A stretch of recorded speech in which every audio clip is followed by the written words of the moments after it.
the organization came about through the entity, the Youth Challenge Fund. So it was a fund that was set up back in around 2006 to address an increase in gun violence in the city. And so the province at the time made a $45 million investment to support young people, specifically Black youth, and in developing, programs in their neighborhoods and priority neighborhoods in Toronto, as well as, the fund ended up having a focus on capital projects. So wanting to build infrastructure for Black youth across the city. And so one of the areas, as the fund developed, they had a sort of legacy round of funding. And that was really focused on projects to support the Black community over the long term. So, projects that would, have a legacy post the fund's existence. And so one of the areas where they identified there was a gap was the arts. And so they reached out to a group of artists about the idea of creating a Black art center in the city. And so part of that original sort of group of artists was, Wayne Mangesha, who you might know as the artistic director of Soul Pepper, Ian Kamau, Amanda Paris, who you might know as, journalist, playwright, author, Dibby Young, so a variety of artists that are really have played an important role in the arts community and the Black arts community in Toronto, and they together wrote a application for funding to create a Black Arts Center and sort of outline what they thought was critical for that space to contain.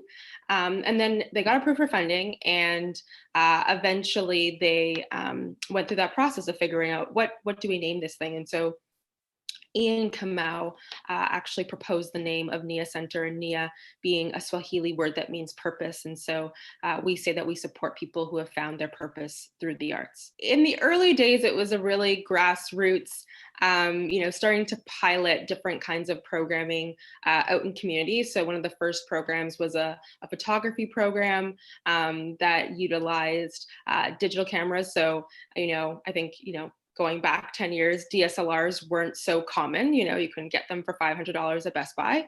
So they were quite expensive. And so bringing them out into, Lawrence Heights, neighborhood just sort of north of where we are now, to do programming around helping young people understand the fundamentals of digital photography. As well, we had a partnership pretty early on with Gallery 44, which is a photography center in downtown Toronto, but they center on film photography. So it was an opportunity for young people to actually go into dark rooms and get familiar with developing their own film. We also did camps. We went into local schools and did workshops with artists. So it was really just about testing the ability of the organization to bring artists to work with young people, to develop a healthy sense of self, to learn new artistic skills, and to really bring a community of emerging artists together. We refer to the canon, right? When we refer to different art forms. And when we think about the Canadian artistic canon, it's not a huge canon, right? Like, Canada is a pretty fairly young country. And when we look at the Black artistic canon, it's also, fairly small. And so I think there's a real value that Nia has provided in being able to bring artists together and to affirm what they're doing and to provide a platform for Black artistic production. Because what I've found is that a lot of artists, no matter what discipline they're in, are very isolated, right? They're really, entrepreneurs in their own regard, and they're not connected to a community. So if you're a music producer, you're working in your studio, you may have your clients, but you're doing your thing. And if you're a painter, you're in your studio by yourself, oftentimes painting. And so people are not always then, clear about, how their work relates and connects to a broader sector. How does their work connect to their community? What is their community saying about it? How do they actually, also build those relationships with community and as well buyers and patrons of their art? And so I think that the most important thing that Nia Centre, has done in these past 10 years is, or past 13 years, is to bring that network of artists together, whether it's young people who are aspiring to become artists or people who have made that decision, being able to connect into programs and workshops that help them to better understand how to build a career as an artist, opportunities to exhibit and showcase their work and connect to more mainstream institutions. All of that to me is about supporting the Black artistic canon in Canada and allowing for the experiences of Black Canadians to have a clear place in our artistic landscape. And that's the work that I believe we need to build on to create, a sort of clear legacy. There are a lot of talented Black women who work as artists, who work as art administrators, and we have, as an organization, benefited from their leadership and their dedication to this project from day one. And I would be remiss if I didn't mention that our team right now is, 100% Black women led, and it's bomb. It makes sense for Nia Centre to exist in Toronto because Toronto is home to the largest community of Black folks in the country. And there's definitely a desire to be able to, leverage the programming and the physical space of Nia Centre to reflect the experiences of Black Canadians from across the country. And we envision, that happening over the course of the next 5 years for us to be able to grow to be national and be able to showcase the works of, artists from British Columbia or Saskatchewan or Halifax. And I think that comes with being able to forge, of course, partnerships and relationships with Black artists working in different disciplines from across the country. We have a partnership right now with the McMaster Museum of Art in Hamilton. And so we're doing a curator in residence program with them that culminates in a group show of Black collage artists that will be of artists from across Canada. So starting to pilot some of those intentions now in different programs that we see. I think we've piloted a lot of new initiatives, and I'm really proud of. I guess one general category I would say is our ability to connect Black artists to new audiences. So whether through the Black Art Fair that we did in 2019, where we showcased over 25 artists and had, roughly 400 people come through over the course of a weekend. I think those opportunities to connect Black buyers to Black artists and help them to, build relationships, get familiar with their work, buy their work, is an important way to build a career, support an artist's career, and get our community enthusiastic and sort of familiar with those artists in our community or artists in our city.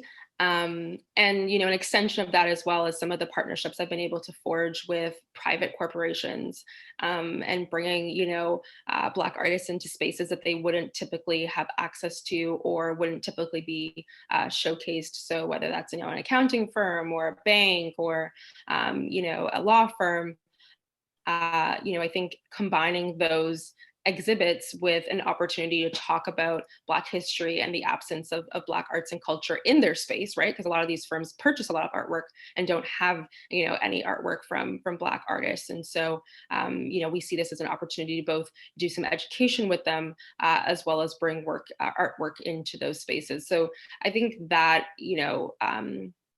that ability to connect artists to new audiences is something that I'm really proud of. And then I would also just quickly mention that our residency program is something that I'm really proud of. We just utilized in our existing building. So, before it's been renovated, it was a public health facility. So very much a, drab kind of, random sinks in different rooms and, looked very much like, still look like a health center. But we renovated some of those studios or just left them as is, and people utilize that space. And so over the course of the 2 years, we had, I believe, 10 artists participate in our residency, folks like Erin Jones, a collage artist, and Chantal Miller, who's a visual artist. And so bringing artists from different disciplines together was really cool to see how they interacted and sort of shared and grew with each other. And I think ultimately, again, building that sense of community that we talked about earlier. Our team has done a really good job of pivoting through the pandemic. We're so proud of ourselves because we had like a whole year of programming lined up before the year started, and we're really excited to kick it off. And then, of course, the pandemic happened, and we had to close our space, and basically, at least for the first quarter, just sort of wipe our programming calendar clean and be like, okay, what are we doing now? What's needed? What do people need access to? What role can we play in connecting them to services, in responding to their needs? And so we quickly pivoted and created like a resource list because we noticed that there were a lot of funds that were being developed, and services specifically for artists, and so wanted to sort of collate those opportunities together for quick reference. And we also put out a survey to better understand what artists needed in this moment, and that would help us develop programming. We started doing a few things to creatively inspire folks. So we did community check-ins, we did creative challenges, we sent cameras out, digital disposable cameras out to and art supplies out to some of the young people in our programs to keep them creative and inspired, because they were definitely like, what is the point of doing any of this? We're all going to die. So, I think that first quarter was particularly difficult. So we tried to just, keep people feeling inspired and connected and sort of aware of the resources that were available to them. We also created a video called Keep That Energy, which was filmed entirely remotely. So it's kind of like our first challenge of creating and commissioning work during the pandemic. And it was meant to honor the ways in which we're depending on artists to get through this pandemic. We're all reading more and listening to music and watching shows. And so we created a short film that features, I think, 10 Black artists in the city, all of them creating sort of through the realities of lockdown, to highlight the ways in which they're keeping that energy going. And we wanted to thank them, whether they're creating or not. When we were talking to young people about what they were experiencing during the pandemic, one of the things that came up was just the sense of like isolation and not really feeling inspired about the future, being concerned, and they named it, being concerned about their mental health. And so we leveraged some of like the funding available for COVID recovery to apply for a wellness program, because a lot of our programs are centered on artistic development. So you're either learning a skill, connecting to a mentor, or writing. There's some kind of creative output. So we wanted to create a space where it was much more about just learning about how you're feeling, articulating that, looking at self-care strategies. And so we created the wellness program, and Wellness Connect happens on a weekly basis, and participants can sign up to do things like, yoga, cooking classes. We sent them a bunch of supplies so that they could create their own essential oil mixes. So they looked at the impact of scent on their mood and sort of everyday vibe. We've done things like looking at sound baths. So looking at how sound can affect your mood. So it's really holistic in connecting them to explore different experiences that impact their health and well-being, whether it be sort of physical or leveraging any of the different senses, or learning new skills, or trying meditation. So it's really experiential, but also connects them to peer mentors, should they have a challenge that they want to talk about, or a situation or a particular session is difficult for them. They can go into a breakout room and chat with someone who's been trained to support. So it's all about improving their capacity to create a healthy environment for themselves. It connects them, of course, to a group of young people who are also on that journey. And then, of course, there's professional supports as well if they should need that. We are currently under construction, or renovation, I should say. We're renovating our facility. And we expect to be open in spring of 2022. So, just over a year from now. And I think that having a physical space will really change, the way in which we operate, and provide a sort of a new capacity for the organization to support artists, and to have a space that's actually designed for art making, I should say, because we've had a space, but it's just not actually conducive to creating, or wasn't designed for artists to create or showcase their work in.